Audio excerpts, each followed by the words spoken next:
നമ്മുടെ കുഞ്ഞുങ്ങൾ പലപ്പോഴും ഫേസ് ചെയ്യുന്ന ഒരു പ്രശ്നം തന്നെയാണ് രാത്രിയിൽ കിടന്നിട്ട് അറിയാതെ യൂറിൻ പാസ് ചെയ്യുക എന്നുള്ളത്.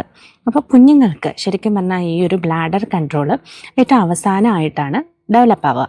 അതായത് ഒരു 3 വയസ്സിന് ശേഷമാണ് ഈ ഒരു ഡെവലപ്മെൻറ്റ് അവരിൽ ഉണ്ടാവുക. അപ്പോൾ നമ്മളൊരു 5 വയസ്സിന് ശേഷം കുട്ടികളിൽ തുടർച്ചയായിട്ട് ഇത്തരത്തിൽ ബെഡ് വെറ്റിംഗ് ഉണ്ടാവുക. ശരിക്കും പറഞ്ഞു കഴിഞ്ഞാൽ ഒരാഴ്ചയിൽ മിനിമം 2 പ്രാവശ്യമെങ്കിലും അവർ ഇങ്ങനെ അറിയാതെ യൂറിൻ പാസ് ചെയ്യുന്നു.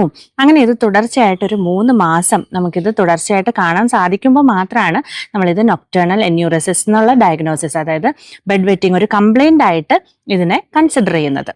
ഇത് കുട്ടികളുടെ പഠനത്തെ ബാധിക്കാറുണ്ട്, കൂടാതെ അവരുടെ ആത്മവിശ്വാസത്തെ ബാധിക്കാറുണ്ട്, അവർക്കൊരു ഒറ്റപ്പെടൽ ഫീൽ ചെയ്യാനൊക്കെ ഇത് കാരണമായിട്ട് മാറാറുണ്ട്. പലപ്പോഴും നമ്മുടെ കുട്ടികൾ സ്കൂളിൽ നിന്നൊരു ടൂറിന് പോകുമ്പോൾ അല്ലെങ്കിൽ മറ്റുള്ള കുട്ടികളുടെ വീട്ടിലൊക്കെ ഒന്ന് പോയി നിൽക്കുമ്പോഴത്തേക്കിനും ഇത് ബാക്കി എല്ലാവരും അറിയുമെന്നുള്ള ഒരു ഫീലിംഗ് കുട്ടികൾക്ക് ഉണ്ടാവാറുണ്ട്.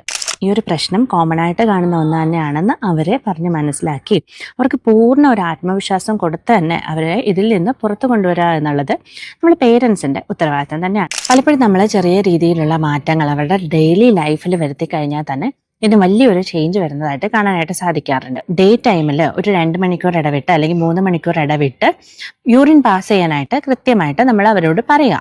അപ്പോൾ അങ്ങനെ ആവുമ്പോൾ ഗ്രാജുവലി ഈ ഒരു കൺട്രോൾ അവർക്ക് നൈറ്റിൽ അവർക്ക് ലഭിക്കാനായിട്ട് ചാൻസ് കൂടുതലാണ്. ഡെയിലി അവർ കിടന്നുറങ്ങുന്നതിന് മുന്നേ ആയിട്ട് യൂറിൻ പാസ് ചെയ്തിട്ട് വരാനായിട്ട് നമ്മൾ അവരോട് പറഞ്ഞു കൊടുക്കുക. എന്നിട്ട് അവർ ഓർത്ത് ഡെയിലി അത് ചെയ്യുന്നുണ്ടെങ്കിൽ നമ്മൾ അവരെ അപ്രീഷിയേറ്റ് ചെയ്യാനും മറക്കരുത്. നമ്മൾ രാത്രി സമയത്ത് കൂടുതലായിട്ടും നാരങ്ങ വെള്ളം അല്ലെങ്കിൽ കഫീൻ അടങ്ങിയിട്ടുള്ള പാനീയങ്ങൾ, കൊക്കക്കോള തുടങ്ങിയ പാനീയങ്ങളൊന്നും കൊടുക്കാതിരിക്കാനായിട്ട് വളരെയധികം ശ്രദ്ധിക്കണം. അതുപോലെ തന്നെ ഉറങ്ങുന്നതിന് 1 മണിക്കൂർ മുന്നേ നമ്മൾ അവർക്ക് വെള്ളം കൊടുക്കാം. അതിനുശേഷം അവർ വെള്ളം ചോദിച്ചാൽ മാത്രം നമ്മൾ കൊടുക്കുക. ചെറുതും വലുതുമായിട്ടുള്ള ചില ഡിസീസിന്റെ ഭാഗമായിട്ട് കൂടെ കുട്ടികളിൽ ഇത്തരത്തിൽ ബെഡ് വെറ്റിംഗ് ഉണ്ടാകാം. നൊക്ടേണൽ എന്യൂറസിസ് അല്ലെങ്കിൽ ബെഡ് വെറ്റിംഗ് ഒക്കെ നീണ്ടു നിൽക്കുകയാണ്, നമ്മൾ എന്ത് ചെയ്തിട്ട് അതിന് വ്യത്യാസം വരുന്നില്ലെങ്കിൽ നമ്മളൊരു ഡോക്ടറിനെ കണ്ടിട്ട് അതിന്റെ പിന്നിൽ എന്തെങ്കിലും കാരണം ഉണ്ടോ എന്ന് ഉള്ളത് മനസ്സിലാക്കുകയും വേണമെങ്കിൽ അതിന് പ്രോപ്പറായിട്ടുള്ള ഒരു ട്രീറ്റ്മെന്റ് എടുക്കുകയും വേണം.